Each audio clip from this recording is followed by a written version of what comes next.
إن الحمد لله نحمده ونصلي على رسوله الكريم أما بعد أعوذ بالله السميع العليم من الشيطان الرجيم من همزه ونفخه ونفسه بسم الله الرحمن الرحيم يا أيها النبي حرض المؤمنين على القتال إن يكن منكم 20 صابرون يغلبوا 200 وإن يكن منكم 100 يغلبوا 1000 من الذين كفروا بأنهم قوم لا يفقهون۔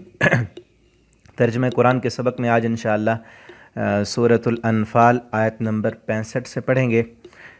یا ایھا النبی، اے نبی صلی اللہ علیہ وسلم، حرض، آپ ابھاریے، آپ تیار کیجئے، المؤمنین، مومنوں کو، علی القتال، قتال پر۔ حرض کا معنی ہوتا ہے کسی چیز پر ابھارنا، موٹیویٹ کرنا، کہ آپ ان کو تیار کریں، ان کے اندر جذبہ پیدا کریں۔ کس چیز کا؟ علی القتال، اللہ کے راستے میں قتال کرنے کا، جہاد کرنے کا۔ اور آپ صلی اللہ علیہ وسلم نے اپنے صحابہ کے اندر یہ جذبہ بے پناہ پیدا کیا، اس قدر جذبہ کہ وہ اپنی زندگی سے نفرت کرنے لگے۔ وہ کہتے تھے کہ ہم جائیں اللہ کے راستے میں، لڑیں اور جہاد کریں، شہید ہوں۔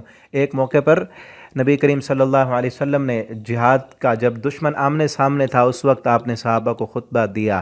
خطاب میں آپ صلی اللہ علیہ وسلم نے جہاد کی ترغیب دلائی، جنت کی نعمتیں بتائیں، فرمایا کہ جنت تمہارا انتظار کر رہی ہے، ایسی جنت کہ جس کی چوڑائی زمین و آسمان سے بڑی ہے۔ ایک صحابی وہ کہتے ہیں، اللہ کے پیغمبر، اگر میں اس جنگ میں لڑائی قتال کرتا ہوا مارا جاؤں کہ اللہ مجھے جنت دے گا؟ آپ صلی اللہ علیہ وسلم فرماتے ہیں، ہاں، تو ان لوگوں میں سے ہے کہ جن کو اللہ جنت دے گا۔ اس صحابی کا جذبہ دیکھیں، اس صحابی نے اپنی کمان توڑ ڈالی، تلوار، اپنی تلوار کی نیام جس میں تلوار ڈالتے ہیں، وہ نیام توڑ ڈالی تاکہ دوبارہ اس تلوار کو میں نیام میں نہ ڈالوں، اب لڑتا جاؤں گا۔ اور اس کے پاس کھجوریں تھیں، کھجوریں وہ کھا رہا تھا، جو باقی کھجوریں بچی ہوئی تھیں اس کی مٹھی میں وہ پھینک دی، کہا کہ کہیں ان کھجوروں کو میں کھاتا رہوں تو یہ زندگی طویل ہو جائے گی۔ دوڑتا ہوا گیا، اس لڑائی میں گیا اور وہاں پر شہید ہو گیا۔ ایسے وہ شہادت کے طالب تھے۔ اور آج ہم دیکھیں ہمارے اندر جہاد کا جذبہ نہیں رہا۔ اور نبی کریم صلی اللہ علیہ وسلم نے فرمایا، جس قوم میں جذبہ جہاد ختم ہو جائے، اللہ کے راستے میں قتال کرنے کا جذبہ ماند پڑ جائے، اس قوم پر اللہ تعالیٰ ذلت مسلط کر دیتے ہیں۔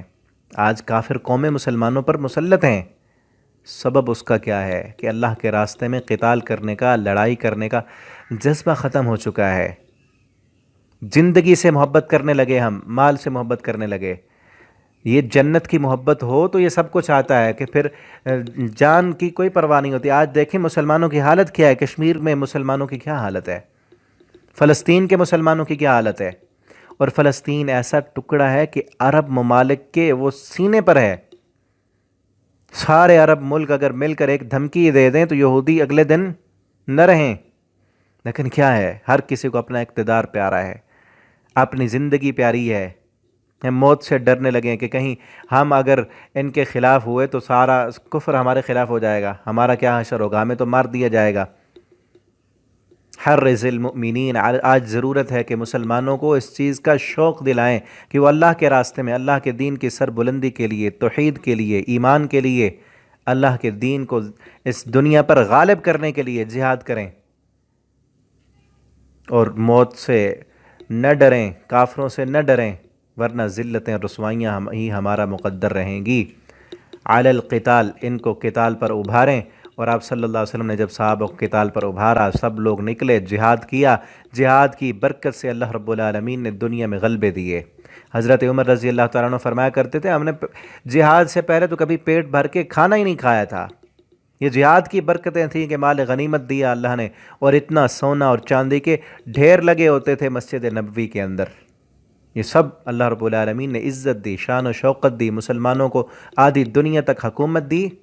کس چیز کی برکت تھی؟ جہاد کی۔ اور ہے کب؟ آگے مزید وضاحت آئے گی سورہ توبہ کے اندر۔ مسلمان مظلوم تھے اور سارے قانون بتائے گئے۔ یہ نہیں کہ جہاد کا مطلب یہ ہے بس جو بھی کافر آئے اس کو قتل کر دو، نہیں، ایسے کافروں کو قتل کرنا ہے جو کفر کے سرغنے ہیں، ٹھیک ہے نا؟ وضاحت سے آگے آئے گا، جو خود بھی اسلام قبول نہیں کرتے، دوسروں کو بھی قبول نہیں کرنے دیتے، اور دین کی دعوت میں رکاوٹ بنے ہوئے ہیں، ان کو قتل کرنا ہے تاکہ وہ، اور جو کافر مسلمانوں کی حکومت قبول کر لیں، سر جھکا لیں، جزیہ دے کر لیں، تو ان کی تو حقوق دیے گئے ہیں ان کو، ذمی کافر ان کے حقوق دیے ہیں اسلام نے۔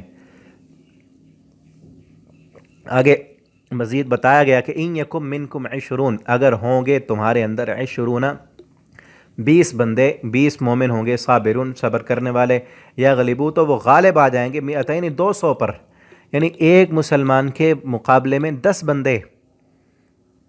اتنی اللہ رب العالمین نے برکت دی، اتنی اللہ کی رحمت اور نصرت ہوگی کہ اگر تمہاری تعداد اتنی ہے کہ ایک بندے کے مقابلے میں 10 آتے ہیں، تم 20 ہو، وہ آگے سے 200 ہیں، وَإِن مِّنكُم مِّئَةٌ، اور اگر تم 100 ہو، یغلبو تو وہ غالب آ جائیں گے، الفن 1000 پر، کہ اگر 100 مسلمان ہوں، آگے سے دشمن کی تعداد 1000 ہو تو جہاد کرنا لازم ہے، جاؤ اللہ مدد کرے گا تمہاری، ٹھیک ہے نا۔ الذین کفروا، ان لوگوں پر جنہوں نے کفر کیا، کیونکہ کافر جو بزدل ہوتا ہے، کافر دنیا سے محبت کرنے والا ہوتا ہے، کافر کو زندگی پیاری ہوتی ہے، اور مسلمان جب جاتا ہے جہاد کے لیے وہ زندگی اپنی جان ہتھیلی پر رکھ کر جاتا ہے، اسے دنیا کی پرواہ نہیں ہوتی، اسے دنیا کی فکر نہیں ہوتی کہ میرے بچوں کا کیا بنے گا، اس کا اللہ پر اعتماد ہوتا ہے، اور مرنے کے بعد کیا ہوگا اس کا یقین ہوتا ہے کہ اللہ مجھے جنت دے گا۔ کافر کو تو دنیا، وہ تو زمین کے خطے کی خاطر لڑ رہا ہوتا ہے یا ملک کی خاطر لڑ رہا ہوتا ہے، کہ اس نے تنخواہ لینی ہوتی ہے اس لیے لڑ رہا ہوتا ہے۔ مومن تو اس لیے لڑتا ہے کہ میں تو یہاں شہید ہو جاؤں گا، مجھے اللہ جنت دے گا، اور میرے بیوی بچے، اس کا وارث میرا رب ہے، ان کی پرورش اللہ کرے گا، ٹھیک ہے نا۔ تو اس لیے اس کے دل میں چونکہ دنیا کی محبت ہوتی ہے، کافر کے دل میں وہ بزدل ہوتا ہے، اور ایک مومن کے مقابلے میں 10 کافر وہ شکست کھا جاتے ہیں۔ بِأَنَّهُمْ قَوْمٌ لَا يَفْقَهُونَ، ایسی قوم ہے لا يفقهون، یہ نہیں جانتے، یہ نہیں سمجھتے اس دنیا کی حقیقت کو کہ مرنے کے بعد زندگی تو اصل آخرت کی ہے۔ الآن خفف اللہ، اب ہلکا کر دیا، اسی وقت ہی کچھ دنوں کے بعد اللہ رب العالمین نے یہ تخفیف کر دی۔ وعلم، اور اللہ نے جان لیا، ان فیکم ضعفاء، کہ تم میں کمزور لوگ بھی ہیں، فإن یکم منکم، اگر ہوں تم میں، مئۃ 100 صابرۃ صبر کرنے والے، یغلبوا وہ غالب آ جائیں گے، مئۃ 200 پر۔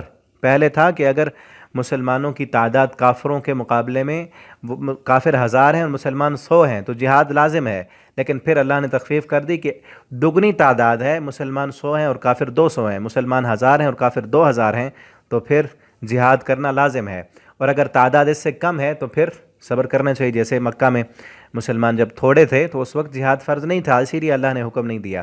وَإِن يَكُن مِّنكُمْ أَلْفٌ، اور اگر ہوں گے تم میں 1000، یغلبوا 2000، تو وہ غالب آ جائیں گے 2000 پر، بِإِذْنِ اللہ، اللہ کے حکم سے، یہ سارا کچھ ہوگا اللہ تعالیٰ کے حکم سے۔ وَاللَّهُ مَعَ الصَّابِرِينَ، اور اللہ کی مدد صبر کرنے والوں کے ساتھ ہے۔ اگر تم صبر کرتے رہو گے تو اللہ رب العالمین ضرور تمہاری مدد کریں گے، تمہیں ہر میدان میں اللہ تعالیٰ فتح نصیب فرمائیں گے۔ انشاءاللہ آگے ہم کل کے سبق میں پڑھیں گے۔ آپ ان اسباق کو زیادہ سے زیادہ دوستوں تک پہنچائیں، فیس بک پر، واٹس ایپ پر شیئر کریں، اس موبائل کو اپنے لیے صدقہ جاریہ بنائیں۔ اس طرح آپ وقت نکال کر سنتے ہیں تاکہ دوسرے لوگوں تک بھی پیغام پہنچے، وہ بھی قرآن کی طرف آئیں، اور آپ کے لیے، میرے لیے، ہم سب کے لیے صدقہ جاریہ بن جائے۔ اللہ تعالی ہمیں عمل کی توفیق دیں۔ والسلام علیکم ورحمۃ اللہ۔